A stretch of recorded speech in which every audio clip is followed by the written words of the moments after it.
Greetings, YouTubians, and welcome back to Wayne's Sharp World, where today we have a brand new artisan cutlery to take a look at. And this one here has got to be probably one of the more wild, crazy designs of the year. It's unique to artisan cutlery, and I think it's pretty unique to just the knife industry in general. Not necessarily in terms of lock or blade steel or anything, just overall design. It's a wild design. Before we get into this, I do want to thank you guys for tuning in today. If you like what you see, do me a huge favor, hit that subscribe button, follow along, and I will continue to bring you the content. And now let's take a look and see what we have here. This is a very big knife. This is the Artisan Cutlery Tortoise. And once again, I hit the mat.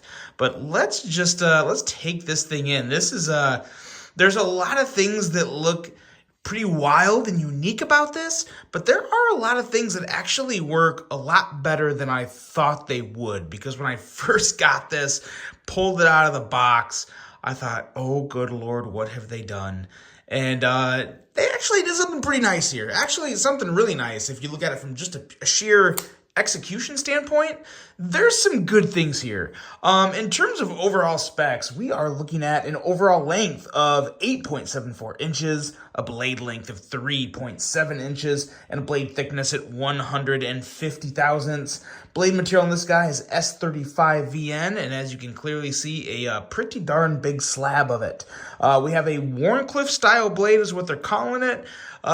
Definitely some type of a modified Wharncliffe, or I guess it's probably technically a Wharncliffe because of the point, the actual point tip for piercing, not necessarily a sheep's foot, but somewhere in between that sheep's footy Wharncliffe vibe. Flat grind, handle length coming in at 5.04 inches. Locking mechanism of a frame lock. We have titanium for the handle material. User of a right hand only, tip up carry. Weight coming in at it's actually a very nice weight. I would consider this kind of light for this size of knife. 5.61 ounces, and you kind of have to see this in person. We'll do some size comparisons, maybe that'll help, but this is just a big knife, not just in length, but in width and just overall size. It's a lot of steel and titanium. So to come in at 5.61 ounces is actually really good. This is designed by Dusty Rhodes, which I'm sure a lot of you probably know of Dusty by now. He's had what I still think is probably the best design to ever come out of artisan cutlery. We'll take a look at that here in just a second. And the price on this guy is $199.99. Your typical premium, run-of-the-mill premium cost for an artisan cutlery knife. Now, let's do some size comparisons, and let's lay it just like that. And here is that other Dusty Rhodes design that I almost dropped. This guy right here, the Artisan Cutlery Wizard. And coming from someone, myself is who I'm talking about, who has had a design come through artisan cutlery that I do really like. We'll take a look at that here in just a second. But this is without a doubt, I think, the best design to come through artisan cutlery. I love the Wizard, still highly recommend it. In terms of, and of course also a Dusty Rhodes design. In terms of length though and size comparison, this one's coming up a little short. As you can see, there's a pretty substantial difference here in terms of overall length, but that just kind of helps gauge everything. Here's my design. This is the Fragorock, which I do love very much with all my heart, but yeah, it's hard to say it's a better design than the Wizard. The Wizard is something, and to be honest, this thing is dwarfing the Fragorock, which maybe now it's a little better. I'm kind of an idiot. There we go. A lot better, a lot closer. When I put that up there, I was like, good Lord, I could have swore it was bigger than that. Yeah, so we're off by like a quarter of an inch maybe in terms of length. So very close. Still not really quite as wide. Let's get the Wizard off the table here. And if you're familiar at all with the Fragorock, you know it's a rather wide knife itself. But really, the handle is kind of similar in terms of width, but the blade is where the really big difference is. We'll line up the edges here, and there's just so much more width in that blade on the tortoise. It's quite the blade there, but as you can see, there's a pretty good size comparison with the Fraggle Rock. So yes, very, very big knife we have here. There's a couple things that I'm not a big fan of, but overall, for what we have here, it's executed really, really well. It's a really nice slicey blade. We're coming in around 18 thousandths behind the edge. It's a very aggressive blade. I mean, this is a strong knife, all titanium. It's not skeletonized too much, so you still have all the strength in it.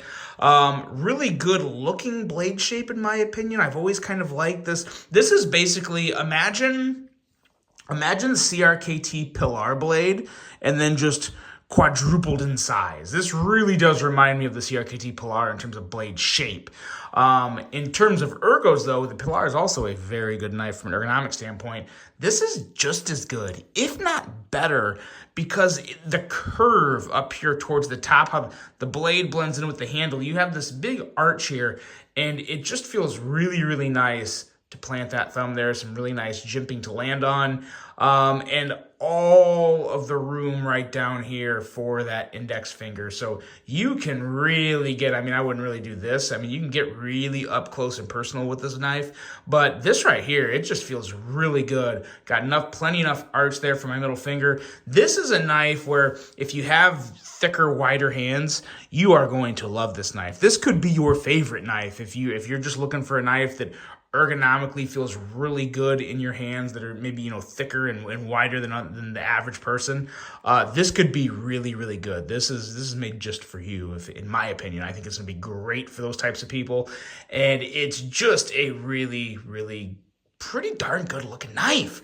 Like I said, when I first got this thing, I wasn't really that big of a fan of just kind of the profile, and it looked like a big exclamation point to me. A really, really big exclamation point. And the one thing that I'm not loving, that I'm still working on liking here, is the blade cutout. That's for deployment. And the big reason I say that is in my opinion, it's too big of a blade cutout for deployment, because you really got to be careful of how you kick this blade out. I've found that the best way is your middle finger right down here in the corner, and then you got to pay attention and kick it out. It works. For me, this is definitely a slow roller or a front flipper. The front flipper actually works surprisingly great. A lot of that has to do with just the actual point of where you're flipping is well above the pivot itself. So the higher this point is from the pivot, the easier it's going to be to just get that leverage and just pull it back. And man, this is really, really nice from a front flipping standpoint. Now, granted, yes, it's a bigger knife, and you feel that wider radius. Your thumb is stretched out more, but it's still really easy. Still easy and still enjoyable. It is reach around approved. You just got to kind of be careful with, you're pulling way back, so you kind of have to kind of go off to the side a little, because it's just such a big blade. It has its own little fidget factor to it, not necessarily a fidget beast, but still very smooth, very enjoyable to deploy. So yeah, kind of some unique quirks from a deployment standpoint, but I tell you what, that's actually just really nice right there. If you just want to get this knife for the unique design and just sheer EDC use, it's a very, very easy knife to deploy from a slow rolling standpoint. And that blade cutout being so big is just the perfect width to put your thumb in and just roll it out with ease. I mean, this is a lot like a Spyderco, a Spidey hole, in terms of just ease of just the slow roll of the blade.